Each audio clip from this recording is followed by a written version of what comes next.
Hello and welcome back. Today we are talking about what is wrong with your meta ads.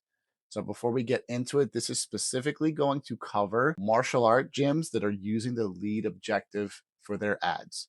And if you are a martial art gym and you're not using the lead objective for your ads, you should start by doing that. And then if you still have trouble with your ad results and what's going on, come back to this video. So with that out of the way, we're going to get right into it. The biggest thing I will use to diagnose how my ads are doing is what's called the CTR of the ad. So it's not necessarily the cost per result. Obviously, that's a big indicator. We always want the lowest cost per result possible.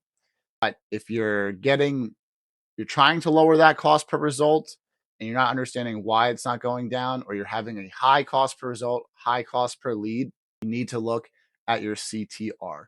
Your CTR is the click through rate, meaning the percentage of people who saw your ad and clicked the call to action button. So, again, this is assuming we are using meta ads. When you run lead objectives with meta ads, there is a call to action strip or little banner at the bottom of the ad. So typically it says learn more, sign up now, get offer, whatever you're using. So the CTR is measuring the percent of people who clicked that specific banner. There's another metric on Meta called CTR all, and that's the percent of people that interacted with your ad. So they liked it, commented on it, shared it, clicked the banner, went to your profile, whatever. We're not looking at that. We are looking at people who are clicking your offer button. So your CTR is almost always correlated with the content of the ad, meaning the ad image and the ad copy. Effective content is going to get you a higher CTR. Why I find CTR to be the best indicator of an ad success or not is because if I am doing a good job with my ad creative, my ad offer, my ad copy, and we're getting in front of the right people, it's the CTR is going to tell me how effective all of that is. So if I have a good offer, I have strong creative, and I have good ad copy, I should have a high CTR percentage, meaning that the people that are seeing it, the ad resonates with them. It's doing its job at provoking intent and interest. And now those people that see it are converting and clicking that call to action button.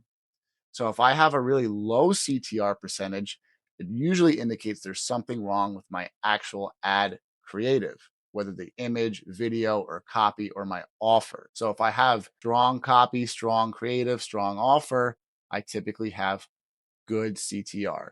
And if you have good CTR, you're typically going to have good results. But what is a good percentage for CTR? So here I have an example. On the left, this is the metric we are looking for. It says CTR and then in parentheses, click through rate. And then on the right, it says CTR all. So we're not focusing on that. Again, we just want the percentage of people that are clicking the call to action strip or the button in our ad. So ads that do really well and have great CTR are going to be anywhere above 1%.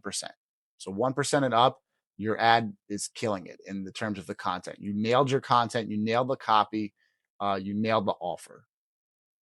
CTR is going to be anywhere between 0.5% and 1%. Anywhere in there is pretty good, honestly. Better, but you did a pretty good job on your content, your offer. It's resonating with people. Maybe Meta just hasn't optimized yet and gotten in front of the right people, but it's doing a good job. And then bad CTR is anything with less than 0.5%. Anything less than that, you pretty much need to scrap the ad and start over. But we don't want to just scrap it right away after a day. Give Meta a little bit of time, typically 5 to 7 days, to really optimize for what you want it to do, and then decide and look at the CTR if your results are still pretty bad. But now this brings us to my last point, which is what if my CTR is good and my results are still poor? So if you're at the 0.5% to percent range, or you're over 1% and your results are still poor, so you still have like a cost per lead, or you're not getting a lot of leads from your meta ads, it could be a few different reasons.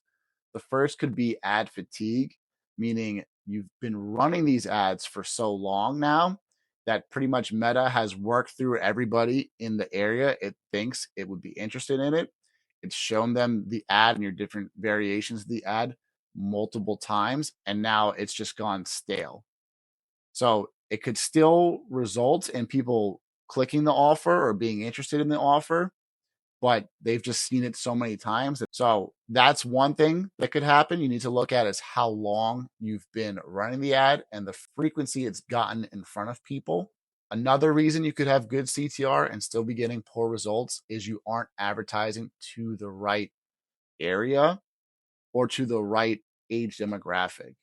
In a previous video, I talk about how Meta optimizes for lowest possible results, but that doesn't always mean quality results.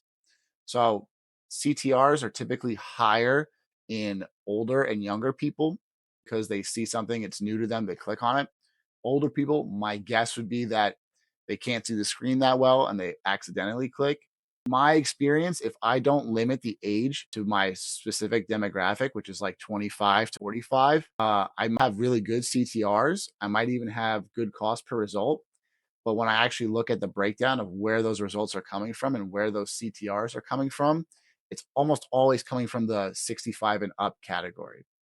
Why? I'm not sure. Again, I think it's just because older people might accidentally tap something, but even at younger ages, but I feel like they're more prone to that. And Meta sees that as a signal like, oh, the type of people respond well to this guy's ad. So let's keep showing them ads for this. And it's just not the case. So restrict your age demographic and also be sure that you are targeting the ads in the right area. You don't want to go too broad because now people that are too far away from your gym are seeing the ad. They might be interested in it. They might genuinely want to come and down and stop, but they start to click through it and then they quickly realize, wait, where is this school located? Oh, it's too far from me. I'm not interested. So make sure you're targeting in the right area. Make sure you're sending the ad to the right age demographic. And that could also help you get better results if you have good CTR metrics. And the last thing that can affect results while still having good CTR is just the time of year. Depends on the season. If you are a martial arts school focusing on kids programs, school is a good time to run ads. But now, when you're maybe middle of the sports season, right? Baseball, football, lacrosse, soccer, parents might be seeing it. They might be aware of it. They might be clicking on the learn more button, get offer now button to see what you're about, but they're just not ready to take that step and become a lead because their kids aren't ready for that yet because they're still in season for XYZ. So there is a lot of factors that affect your performance and what's going on. But if I'm noticing I'm having bad performance, I always look at my CTR first. And if I have a low CTR, it's almost always tied directly to my creatives. So I will go back to the drawing board and try to revamp my creatives, think about how can I create a better offer, how can I create a better image or video, better ad copy, and that will typically improve the results of my ads. So thank you for watching. I hope you learned something. I hope it helps you improve your school's ads and get you better results. And if you did get a lot of value out of this video, please leave a like and subscribe below. It really helps me out. And I'll see you in the next video.